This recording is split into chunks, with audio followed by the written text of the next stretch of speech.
If you're over 60 and you've ever walked into a room only to forget why you entered, if words sometimes slip just out of reach, if you've caught yourself rereading the same sentence or searching for your glasses while they are already on your head, then I want to tell you something that may surprise you. It's not your fault. You're not broken. And no, this isn't just normal aging. It's not just forgetfulness. It's not something you have to accept. Because in the quiet hours of your morning, often without realizing it, you may be doing 3 simple things that are silently draining your brain. Habits that feel harmless, that feel familiar, that even feel comforting. But beneath the surface, they're slowly sabotaging your memory, your clarity, your attention, your confidence, and the scariest part, most people don't notice the damage until it's already taken hold, until their mind starts to feel like a fog they can't escape, until they stop trusting their own thoughts. But the good news is, you can change it, starting tomorrow morning. With a few small shifts that can protect your brain, repair its function, and even restore some of the sharpness you thought was gone for good. And you don't need pills or puzzles or pricey supplements to do it. Just awareness, intention, and a willingness to listen, not just to what the science says, but to what your body has been trying to tell you all along. So, let's start at the beginning, the moment your eyes open. For most people, the first thing they reach for isn't water. It isn't food. It's their phone. A glowing, overstimulating, anxiety-inducing portal of information. The moment that screen lights up, your brain is flooded. Notifications, headlines, unfinished conversations, emails, alerts, ads. In seconds, your nervous system shifts from calm to chaos. Cortisol, your stress hormone, spikes. Your prefrontal cortex, the area responsible for rational thinking and memory, is hijacked. Your attention fractures before you've even had a chance to center yourself. Dr. Andrew Huberman, a Stanford neuroscientist, has spoken at length about the importance of morning light, stillness, and natural rhythm. But when we replace that with screens and noise, the brain pays the price.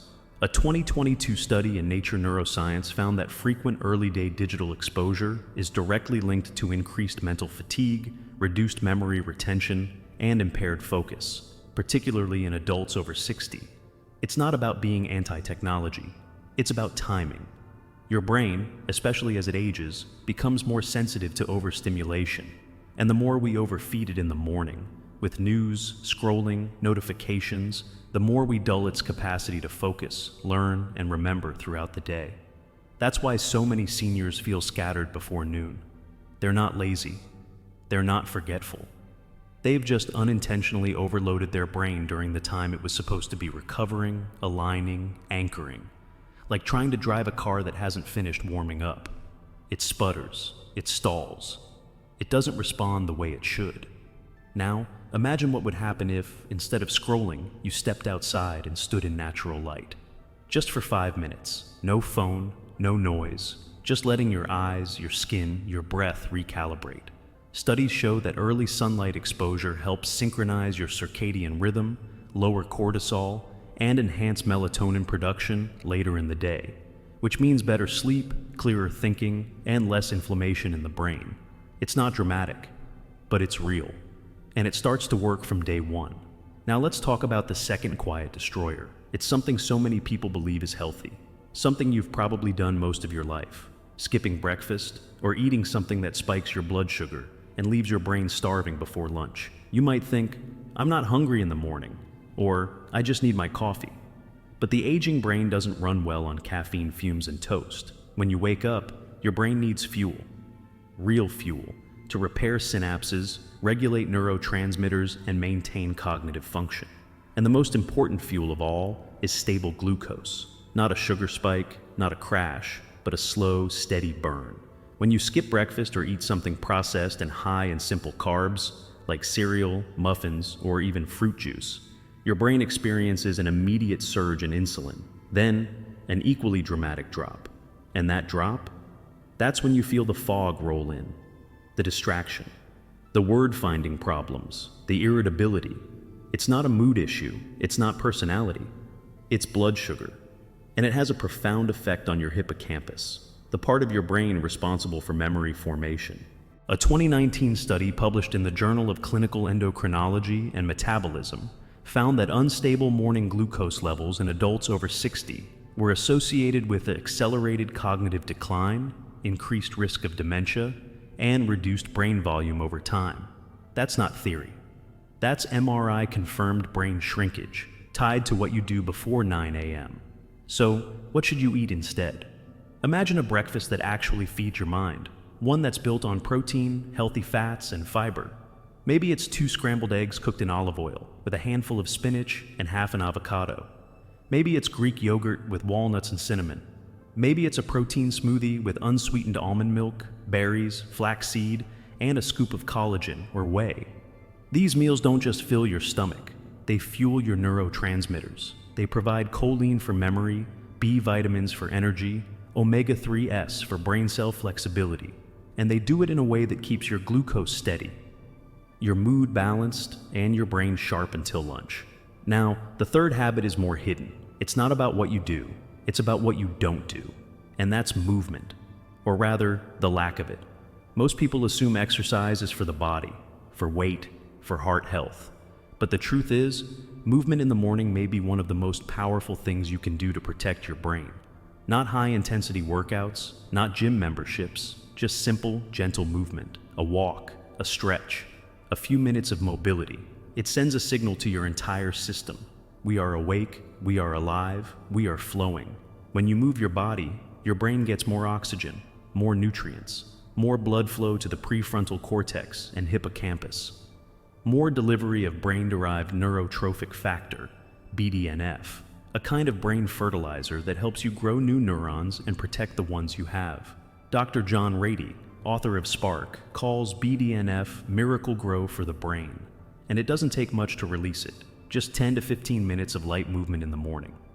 But skip it, and the opposite happens. Neurons weaken, synapses degrade, memory dulls, reaction time slows. It's subtle, but over months and years, it compounds. That's why some people in their 60s and 70s feel like their thinking has become slippery, unpredictable. Not because they've aged poorly, but because they've unknowingly neglected the rituals that protect their most vital organ. Now, think about what your mornings have looked like lately.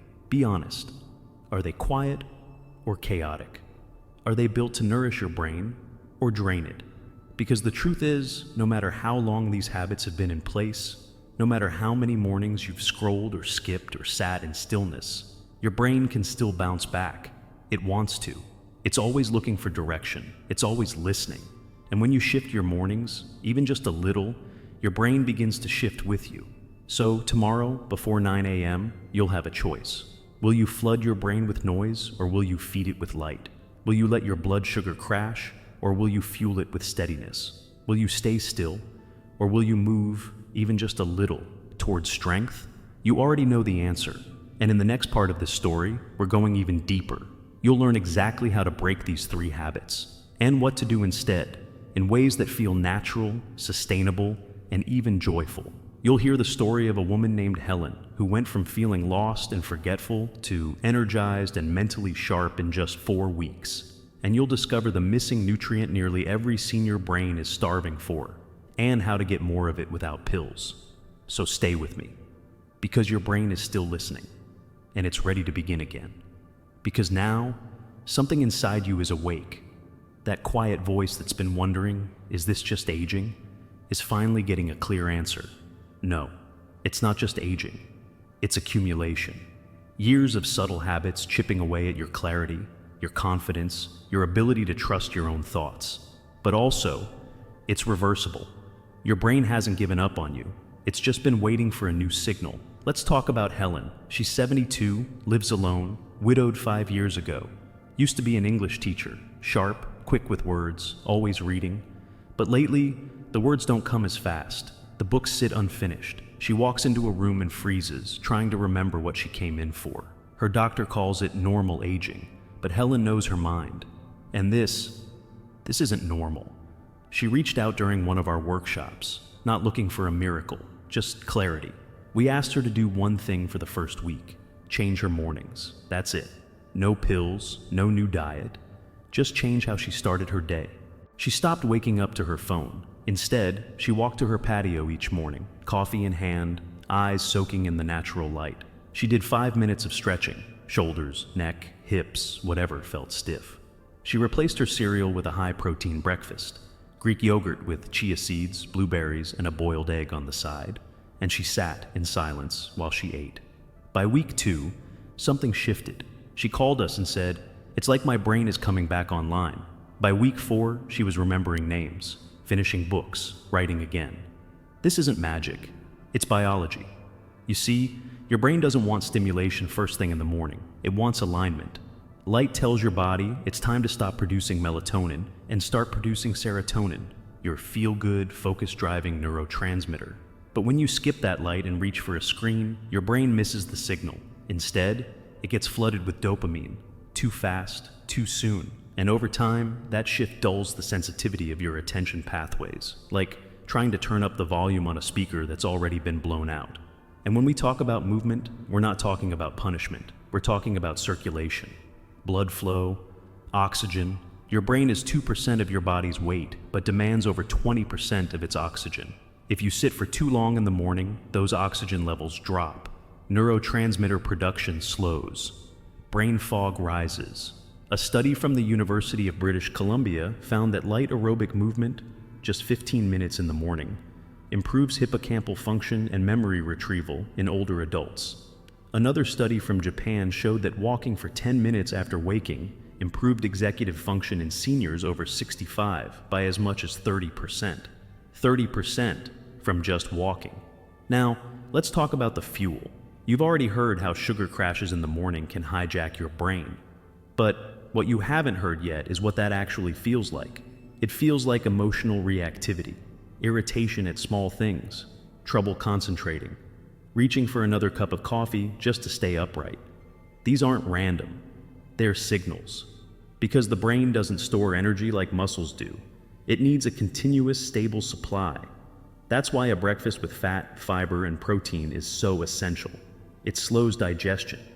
It keeps your glucose steady. It provides the raw materials for neurotransmitters, dopamine, serotonin, acetylcholine, that make memory, focus, and even joy possible. Let's get practical. If you're someone who doesn't like eating early, start small. Half a boiled egg and a few walnuts, a piece of almond butter toast with hemp seeds, a smoothie with frozen spinach, protein powder, and a splash of coconut milk. It's not about being perfect. It's about being consistent. Because your brain learns from pattern, not pressure. And here's something you may not know.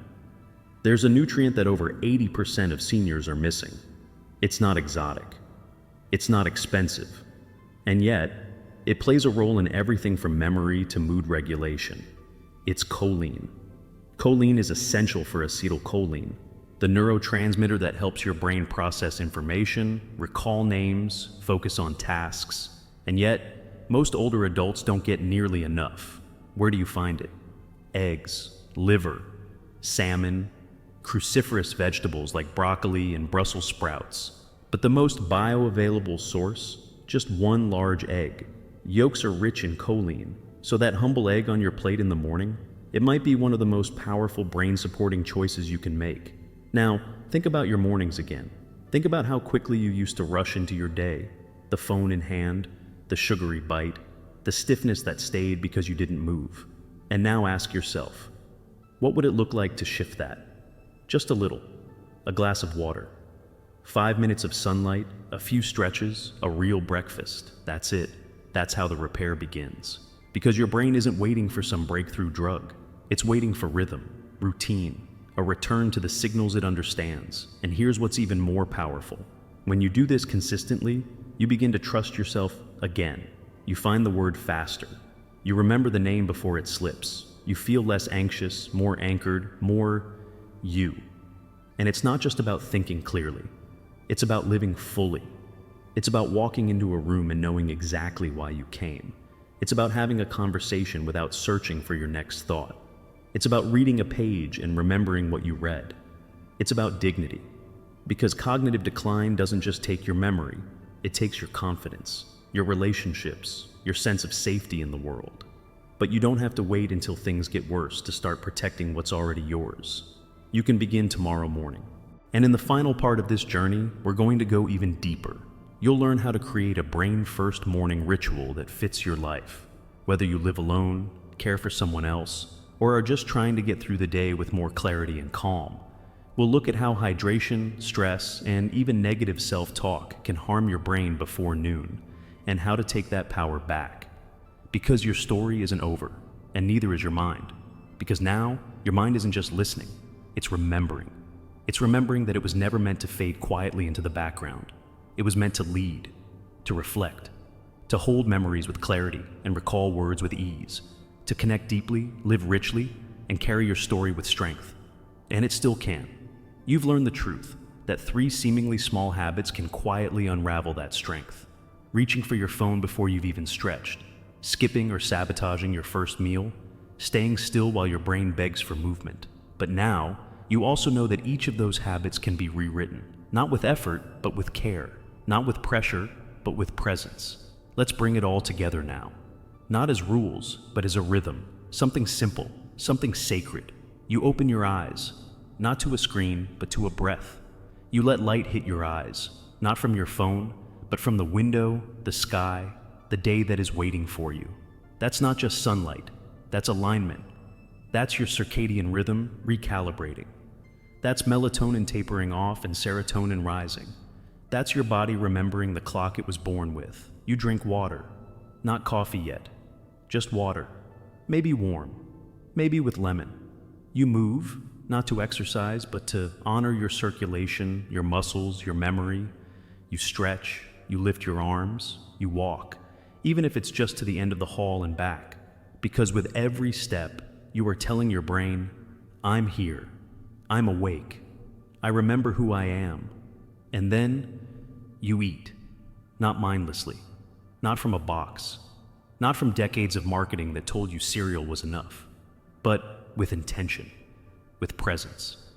You choose eggs over empty carbs. You choose nuts, berries, yogurt. You choose food that doesn't just fill your stomach, but feeds your neurons, stabilizes your glucose, and quiets your inflammation. You don't just eat to stop hunger. You eat to send a message, I'm rebuilding. Because that's what this is really about. Not just preserving the mind you had, but building the mind you still can have. You do this again the next day, and the next. And slowly something changes. You find words you'd been reaching for. You feel less fog, less fear, less frustration. You walk into a room and remember why. You pick up a book and finish the chapter. You look in the mirror and see someone who is not slipping away, but returning. Because your brain, even in its 60s, 70s, 80s, is not beyond repair. It is plastic. It is alive. It is listening to every signal you give it, every meal, every moment, every morning. And it's never too late to change those signals. In fact, some of the most profound improvements come not from supplements, not from surgeries, not from the latest trends, but from reclaiming the basics, from doing what your body was always wired to do. Sleep when it's dark, move when you rise, eat with intention, breathe, reflect, live in rhythm, not reaction. There's power in that simplicity. Take Helen, who now journals each morning before she eats. Not because she was told to, but because it helps her remember herself. Or David, 76, who walks around his block every sunrise before breakfast and says it's the only antidepressant he's ever needed. Or Rosa, 81, who gave up morning news and instead listens to her favorite music while making her eggs. She says her memory has never felt sharper. These aren't superhumans, they're not outliers. They're people who made one decision: to stop destroying their brain by accident and start protecting it on purpose. And now, it's your turn. Because the most dangerous part of those 3 morning habits isn't just what they do to your brain, it's that they make you forget that you have control. They trick you into thinking decline is inevitable. They convince you that you're too far gone, but you're not. Tomorrow morning, you get to choose differently. You get to wake up and say no to the noise. You get to move your body and say yes to life. You get to eat not out of habit, but out of reverence, for the mind that still remembers your first kiss, your favorite song, your children's laughter, your own name said with love. You are not fading. You are refocusing. And if you've forgotten who you are, let your morning remind you. Let your brain wake up to a new message, not of decline, but of resilience. Because deep within you is still the clarity, the wisdom, the spark that shaped your life. It's not gone, it's just waiting to be fed. So tomorrow morning, when you wake, don't reach for your phone. Reach for the light, reach for movement, reach for nourishment. And in that simple act, you are not just saving your brain, you are saving the years you still have left to live, fully, joyfully, clearly. You've come this far. You've remembered the truth. Now take the next step. Tomorrow, begin again. And this time, begin with your brain in mind.